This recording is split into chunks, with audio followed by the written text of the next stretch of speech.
नमस्कार शेतकरी मित्रांनो, बंधूंनो.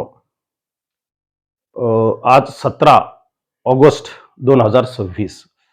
मित्रांनो, आज आपण हवामानातील ज्या काही महत्त्वाच्या घटना असतात, ज्याचा परिणाम पॉझिटिव्ह किंवा निगेटिव्ह आपल्या भारतीय हवामानावर, नवे नवे जगातल्या हवामानावर होत असतो. त्या संदर्भातली माहिती आपण पाहणार आहोत. मित्रांनो, हा संपूर्ण जो भाग आहे, हा या ठिकाणी पेरू देश आहे, कोलंबिया आहे, व्हेनेझुला आहे. हे सर्व मित्रांनो, हा चिली देश आहे. हे सर्व दक्षिण अमेरिका खंडातील एक महत्त्वाचे देश आहेत आणि या ठिकाणच्या ज्या घटना घडतात, त्याचा परिणाम आपल्या भारतावर होत असतो. मित्रांनो, हा जो संपूर्ण कलर तुम्हाला दिसत आहे, या ठिकाणी सप्टेंबरचा हा कालावधी आहे. ऑक्टोबर, नोव्हेंबर, डिसेंबर, अगदी जानेवारी डिसेंबर पर्यंत या भागातलं तापमान सातत्याने वाढत राहणार आहे. हा मित्रांनो 1.2 म्हणजे 1+2चा हा पेरू देशाजवळचा भाग आहे. हा 3.4चा नाही, लक्षात घ्या. हा नॅनो संदर्भातली माहिती दर्शवणारा नकाशा आहे. तर आपल्याला या ठिकाणी मोठ्या प्रमाणात पाणी सध्या उष्ण आहे आणि याचा परिणाम म्हणून ट्रेड वे मित्रांनो इकडे वाढतायत आणि म्हणून मित्रांनो, सध्या 17 ऑगस्ट चालू आहे आणि अद्याप मराठवाड्यासारख्या मोठ्या भूभागावर जवळपास 9 ते 10 जिल्ह्यावर महाराष्ट्रातल्या या जिल्ह्याची आणखी आकडेवारी वाढणार आहे. या 10 जिल्ह्यात पावसामध्ये मोठी तूट निर्माण झालेली आहे. मित्रांनो, घाटावर जरी पाऊस चांगला झाला असेल, उत्तर महाराष्ट्रातल्या काही भागात जरी पाऊस चांगला झाला असेल, तरी सुद्धा पूर्व विदर्भातील काही जिल्ह्यामध्ये सुद्धा पावसाची तूट आहे. आपला जो कोकणातील जो जिल्हा आहे सिंधुदुर्ग, या ठिकाणी पावसाची तूट आहे. हे सर्व कारण सांगण्याचं एकच आहे की हा प्रशांत महासागर आपल्यावर परिणाम करतोच, नवीन त्यांनी केलेला आहे. आजही राहिलेले जे काही ऑगस्ट आणि सप्टेंबर आहेत, या कालखंडात मित्रांनो खूप मोठा परिणामाचा आपल्याला सामना करण्याची शक्यता आहे. कारण का? तर या ठिकाणचं तापमान हे आपल्यावर परिणाम करत असतं.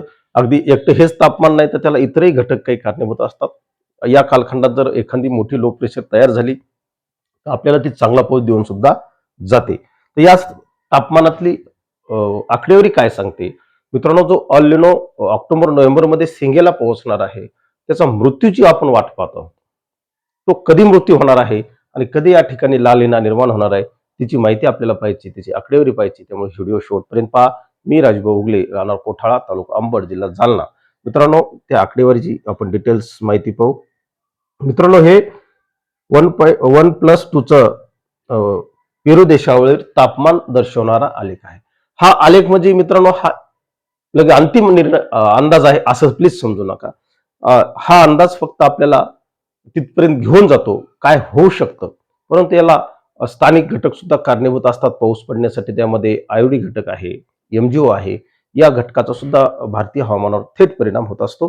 परंतु इथली स्थिती सुद्धा जागतिक असल्या कारणाने जगाच्या मोठ्या भूभागावर परिणाम करत असल्यामुळे आपल्याला ला निना कधी उदयाला येतो आणि अल निनोचा अंत कधी होतो, एवढं पाहणं आपल्याला अपेक्षित आहे. त्यामुळे मित्रांनो, आपण हा आलेख नीट समजून घेऊ. सध्या जर मित्रांनो पाहिलं तर ऑगस्ट या ठिकाणी चालू आहे. त्याच्या फुल स्टेजला तो अल निनो आहे. सप्टेंबर, ऑक्टोबर, नोव्हेंबर, डिसेंबर, अगदी जानेवारी, फेब्रुवारी, मार्च पर्यंत मित्रांनो तो त्याच्या जरा मोठ्या टेजपर्यंत राहण्याची शक्यता आहे. मार्च 2027 लक्षात घ्या.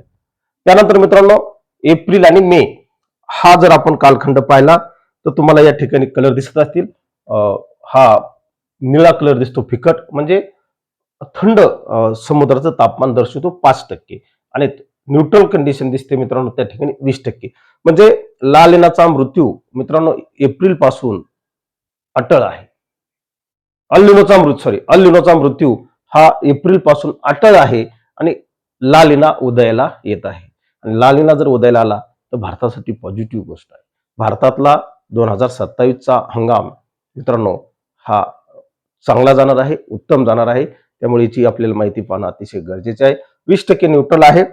तर मित्रांनो, मे 2027 मध्ये 12% तो समुद्र थंड होत आहे. तिथं समुद्र थंड होणे म्हणजे मित्रांनो तिकडली बाष्पयुक्त हवा आपल्याकडे येईल. लक्षात घ्या. आणि मग भारतात चांगला पाऊस पडेल. न्यूट्रल कंडिशन वाढते नाही मित्रांनो, 35% न्यूट्रल झालेली आहे. परंतु या कालखंडात अल्निनो सुद्धा अस्तित्वात आहे. अगदी अल्निनोचा कम्प्लीट मृत्यू झालेला नाही मे मध्ये सुद्धा. म्हणून मित्रांनो एक शक्यता बळावते, मे आणि लगेच आपलं जून मध्ये आपला साऊथ वेस्ट मान्सूनचा सीझन सुरू होत असतो आणि त्यामुळे त्या ते पाणी लगेच थंड होणार नाही किंवा लगेच त्या ठिकाणी लालेना तयार होणार नाही. त्याला काहीतरी कालावधी लागेल. जसा अल्निनो वाढण्यासाठी मित्रांनो कालावधी लागला. अगदी जुलैपासून अल्निनो चांगला बळावत गेला. ऑगस्ट आणि सप्टेंबर, ऑक्टोबरपर्यंत त्याच्या शिंगेला जात आहे. तसं त्या ठिकाणी सुद्धा मित्रांनो लालेना हा वाढत वाढत वाढत जाणार आहे. तर तष्ट भूमिका वाढून लालेनाची कंडिशन सुद्धा वाढत आहे आणि ती गोष्ट मित्रांनो आपल्या भारतीय हवामानावर परिणाम करणारी आहे. चांगल्या पॉझिटिव्ह पद्धतीने परिणाम करणारी आहे. पण एक शक्यता मित्रांनो आपल्याला या ठिकाणी अशी दिसते, की आपला 2027चा जून महिना मात्र डॅमेज होण्याची शक्यता प्राथमिक अवस्थेत दिसत आहे. लक्षात घ्या. जून महिना डॅमेज होऊ शकतो, परंतु जुलै असेल, ऑगस्ट असेल, सप्टेंबर असेल, या हवामान आपल्या मान्सून पिरियड मधले, सीझन मधले हे 3 महिन्यात चांगला पाऊस पडण्याची शक्यता तयार झालेली आहे. कारण या कालखंडात मित्रांनो नुसता एकटा हा आलेखच फायनल आहे असं नाही. तुम्हाला मी सांगितलं आयोडी घटक सुद्धा आपला महत्वाचा आहे. अगदी आयोडी पॉझिटिव्ह होत आहे.